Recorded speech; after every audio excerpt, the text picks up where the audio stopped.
Now moving on to week 4 of games, as we said earlier, Charlotte will host their first Conference USA game at home, taking on the FAU Owls. Well, that's going to be an exciting time, obviously, for the Charlotte fans. For FAU, this is a hard luck team. I mean, they look at it this way. We're resetting the season. They're 0-0, haven't lost a conference game yet, haven't played a conference game yet, but that's the way you have to look at it. You got to forget about what's happened in the previous weeks. You got to go and take care of business at Charlotte. I expect FAU to come ready, but Charlotte's crowd is going to be fun to watch. We're really looking forward to playing our first Conference USA game at home. We should have a great crowd. It'll be our first night game here, so we know what's coming in here in Florida Atlantic. Coach Parker's done a good job down there. Don't let their record deceive you. They're playing really well on offense. They almost doubled Buffalo in yardage. They've struggled a little bit in the turnover margin as we have, and so I think that's been their issue. But they'll have good players, and it'll be a tough challenge for us at home in our first night game. And another conference matchup going on this weekend is Louisiana Tech hosting FIU. Now, the Panthers lead the conference in total defense, but will be tested with Louisiana Tech because they're looking to bounce back after their 2 road losses, and they lead the league in total offense. This is going to be a fun game to watch because of what you said, the FIU defense. But think about it. Louisiana Tech, they're 2 plays away from being 3-0 on the season. Coming off that tough loss to Kansas State, but you listen to Skip Holtz talk to his team and also to the media earlier this week. They're over that. They said, we got to move on. We're proud of our effort, but forget about it. We got to get ready for FIU. This is going to be quite a battle. I know that our players are really excited about having the opportunity to come back and play at home. We're also getting back into a conference game, which every conference game on our schedule is highlighted. Every conference game kind of perks your ears up a little bit more, and we talk an awful lot about it because one of the goals that we have here, we want to win. We want to win games and go to bowl games and do those things, but we want to win a championship, and that's part of being in a conference. And we have an opportunity to play another conference game this week after hopefully learning a little bit about our football team and growing and developing from the first 3 football games. Playing FIU this weekend, I think Coach Turner does a great job. It's pretty obvious that his handprint is starting to get on that program. He's been there for a couple years. He's had an opportunity to recruit some players, and it's certainly a different football team than we went and played 2 years ago when we went and played down there. Then Southern Miss is coming off their back-to-back 50-point wins, as I've said before.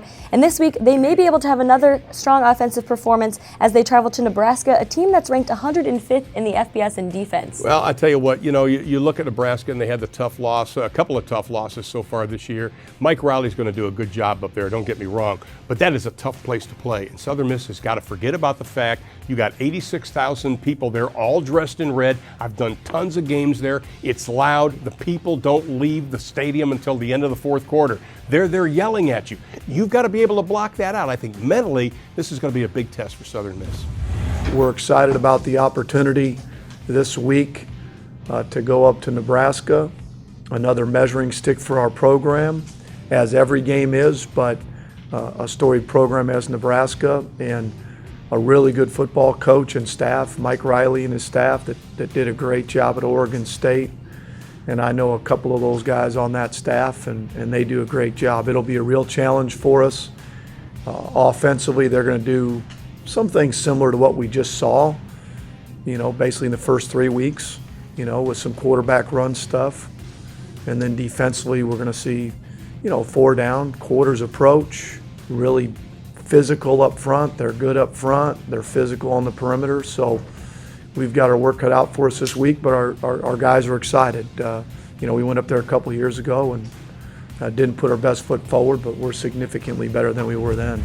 Then Old Dominion hosts preseason Sun Belt Conference favorites Appalachian State as the 2 face off for the very first time. I'll tell you, this is only the 2nd year in the FBS for Appalachian State. This is a good football team. Remember, this is the team that upset Michigan a number of years ago. This is a team that plays hard football. They've got a ton of starters coming back on offense, ton of starters coming back on defense. Their quarterback, this guy can do it all. So I think this is going to be a tough game for ODU. They got to forget about what happened last week, but the key to ODU, they've got to convert on 3rd down, something they didn't do last week against North Carolina State, but they're playing in front of their home crowd. It's going to be a fun game.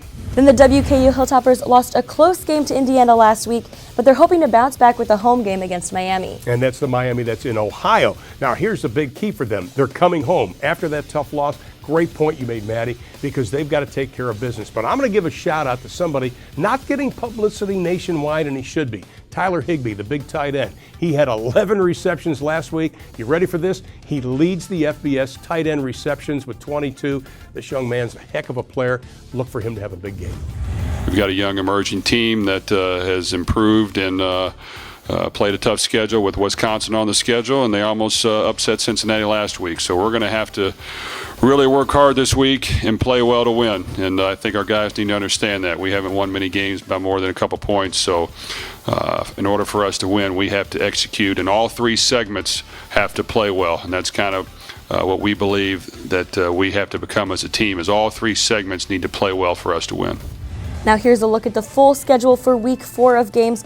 Which game are you calling this week, Ron? I will be at Old Dominion, and this is the first time I've been there. I'm looking forward to it. Bobby Wilder, obviously one of my favorite coaches. Every time you talk to Bobby, I want to go out and play. That's what kind of guy he is. It's going to be a fun week in week 4, I think. I think UTEP's got a must-win situation. I'm waiting for UTSA to start playing the kind of football Larry Coker wants them to play. And, of course, Florida Atlantic and Charlotte. That's going to be a fun game because Charlotte has their conference home opener. That's going to be good. And again, don't forget this weekend, CUSA coaches will be wearing a Coach to Cure MD patch to raise awareness and funding for Duchenne muscular dystrophy research. You can help support the cause by making donations at www.coachtocuremd.org or by texting the word CURE to 90999 to make a $5 donation.